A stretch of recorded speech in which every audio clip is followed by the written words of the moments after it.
అందరికీ నమస్కారం. జగన్నెత్తిన పునర్విభజన బండ పడిందా అంటే అవునని అంటున్నారు మేధావులు. 2009లో పునర్విభజన అప్పటి వైఎస్ గెలుపుకు ఉపకరించింది. ఇప్పుడు కూడా అధికార పార్టీకి అనుకూలంగా పునర్విభజన జరగటం ఖాయంగా కనిపిస్తోంది. వైసీపీకి కమిటీలో ప్రాతినిధ్యం కూడా దొరకదు. వైసీపీ అనుకూల మండలాలను చీల్చి ముక్కలుగా చేయటం ఖాయంగా కనిపిస్తోంది. నియోజకవర్గాల పెంపు పునర్విభజన ఖాయమైపోయాయి. ఆంధ్రప్రదేశ్ శాసనసభలో ఎమ్మెల్యేల సంఖ్య 175 నుంచి 263కి పెరిగింది.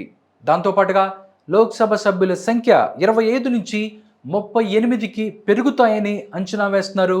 దీని ప్రకారం ఒక్కొక్క శాసనసభ నియోజకవర్గం ఓటర్ల సంఖ్య బాగా తగ్గిపోతుంది అని చెప్పి మేధావులు చెప్తున్న పరిస్థితి. 1,25,000 ఓట్ల ప్రాంతానికి పరిమితం కావచ్చు. ఇంత తక్కువ ఓట్లతో ఎన్నికంటే పోటీ మాత్రం హోరాహోరీగా మున్సిపల్ పంచాయతీల స్థాయిలో నడవబోతుంది అన్నట్లు తెలుస్తోంది. ఓటుకు రేటు కూడా ఊహించిన స్థాయికి పెరిగిపోవచ్చు. ఈ పునర్విభజన రాజకీయ పార్టీల మీద ఎటువంటి ప్రభావం చూపుతుంది అన్నది ప్రశ్న. 2009లో నియోజకవర్గాల సంఖ్య పెరగలేదు, కానీ పునర్విభజన జరిగింది. వైఎస్ రాజశేఖర రెడ్డి, నేదురుమల్లి జనార్దన్ రెడ్డి ఇద్దరు కలిసి కిరణ్ కుమార్ రెడ్డి, గాద వెంకటరెడ్డిలను ముందు పెట్టి తమకు నచ్చిన రీతిలో గీతలు గీసేశారు. ఈ కమిటీలో తెలుగుదేశం సభ్యులు కూడా ఉన్నప్పటికీ వారి మాట అక్కడ చలామణి కాలేదు. ఆ ఎన్నికల్లో కాంగ్రెస్ గెలుపుకు ఈ పునర్విభజన ఉపకరించిందని చెప్పి పరిశీలకులు అభిప్రాయపడ్డారు. తమకు అనుకూలమైన మండలాలను ఒకే చోట చేర్చటం, వ్యతిరేకం అనుకున్న వాటిని చీల్చి ముక్కలు చేసి ఎక్కడో అక్కడ కలపటం వంటి ప్రయోగాలన్నీ చేసింది అప్పటి కాంగ్రెస్ పార్టీ. ఇప్పుడు అవకాశం తెలుగుదేశానికి వచ్చింది. పైన కింద కూడా వారిదే అధికారం కాబట్టి ఒక అదనపు అనుకూలత ఉంది అని చెప్పొచ్చు.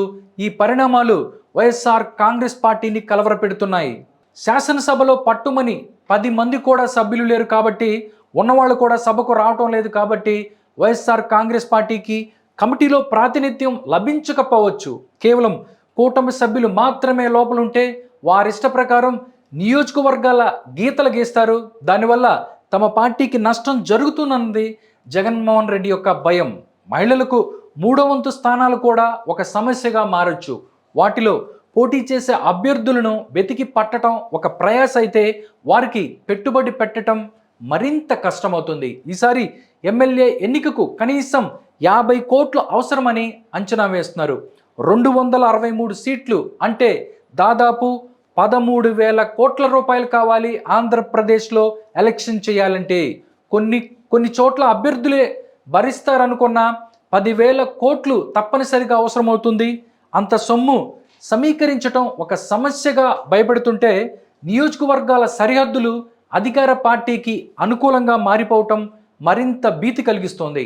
జగన్ పార్టీకి రెడ్ల పార్టీ అనే ముద్ర పడటం ఒక సమస్య. రెడ్లు ఆ పార్టీకే అధికంగా ఓటు వేస్తారని అంచనా ఉంది కాబట్టి రెడ్లు జనాభా అధికంగా ఉన్న గ్రామాలను, అదేవిధంగా మండలాలను చిందరవందర చేస్తారని భయపడుతున్నారు. దానివల్ల వైఎస్ఆర్ కాంగ్రెస్ పార్టీ విజయావకాశాలు దారుణంగా ప్రభావితమవుతాయి.